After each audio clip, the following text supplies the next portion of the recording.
first question is when they go through the water here and jump that ogo-pogo monster thing. The water on the cross country is not a natural thing for the horses, because obviously in the wild the horse would tippy-toe up to the water and sniff it and have a drink. Here you're asking the horse to go into water at 20 miles an hour, and so that requires the horse to have confidence in the rider and a trust between the horse and the rider. Being quite kind here, and that we've allowed the horses to get their feet wet first before jumping the monster. So having been into the water once, they're more horses are more confident about going into jumping the water the second time, or into the water the second time, which why that's able to put quite a big duck there, because they've already been in the water once. All four-legged animals see in contrast, and all two-legged animals, that's human beings and birds, and two-legged animals see in colour. So horses see in contrast, so they don't actually see the yellow. They just see that yellow as a paler colour. But because of that, the one thing we do have to do is keep a white fence away from water, because when well, you can see there, when you see the light on the water, see how it goes sort of white? Then if you put a white rail in front of that, the horses don't see the contrast between the white on the water and the white on the white rail. And then when they don't read it, because they don't read the contrast, then they can leave a leg and get into trouble. When you've had a problem or a difficult fence like the water, then give them an easier one, like the table back there in the trees is an easier fence, just to sort of get the confidence going again. And then they come to these two angled barns here. They can sort of thread the eye of a needle there on the angle. And what makes that difficult is that well, there's two things. First of all, it's downhill.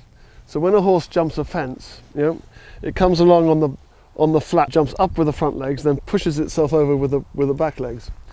So that when you're coming a little bit downhill, it's more difficult for the horse to push up before he goes across. But also the converse is always the same. Also the same, when you're coming uphill, although it looks big from us because we look up and see the fence all the way up there, from a horse's point of view it's easier, because coming uphill they're already in the right position to jump the fence. So as long as it's like a truck, as long as you've got enough revs, they just keep going. They don't have to push off so much with the front legs. And the other thing is that when you've got a narrow question like that, see, we're predators. We have the eyes on the front of our face, so we can focus. But the horse is a prey animal. It has the eyes on the side of its face, so it sees front and back. So when it's coming down to jump this fence, out of the right eye, it'll see the white flag and the trees and the fence. But out of its left eye, it's seeing the wide open grass field. And therefore, unless the rider's got control of both reins, the horse is going to say, well, why do I have to go here when it's much easier to go to the grass field that I'm seeing out of my left eye? And that's what makes the narrow fences and the angles more difficult from a horse's perspective. So after the bar, they've had an easy fence out in the country, and then they come to the water. Probably the water here is the focal point, principally because of the hill and the spectators.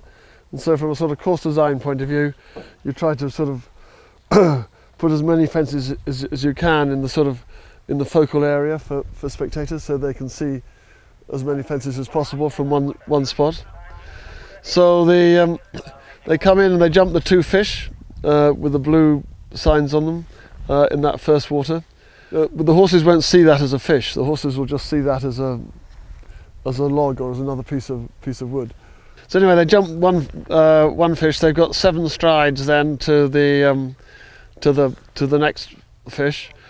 When you get a sequence of fences like this, if you make a mistake at the first one, it's going to catch up with you a bit like the golf shot. You make a bad golf shot, it's 2 or 3 shots later you make your bogey or whatever it is.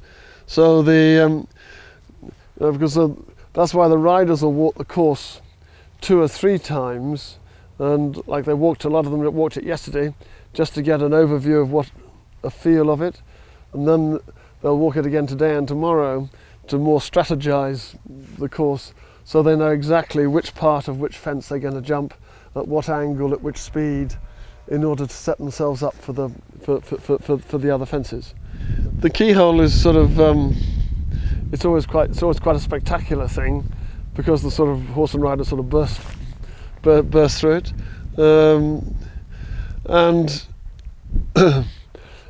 also it creates an element of uncertainty, and then you have to attack up the hill.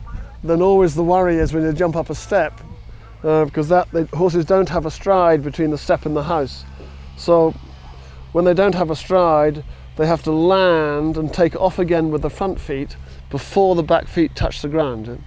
And if you think about that makes the horse an amazing athlete, that they can land on their front legs and take off again before the back feet touch the ground.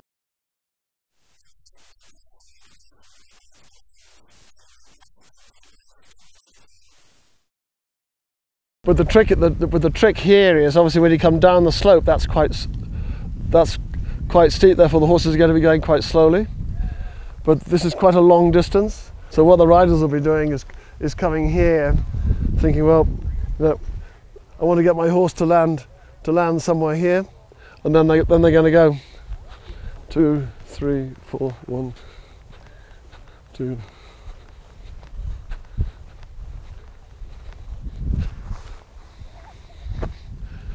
I finished up here. Well, I don't want to finish up here, because if I get to this place, it's easier for the horse to go there than it is to go here. If I can get to this place, it's now easier for the horse to jump than it is to go around the side. So that's the puzzle they're trying to, given the slow speed down there, how are they going to make up the extra yard to get here to minimise the risk of the glance off. That's the sort of strategy that's going on in the rider's head.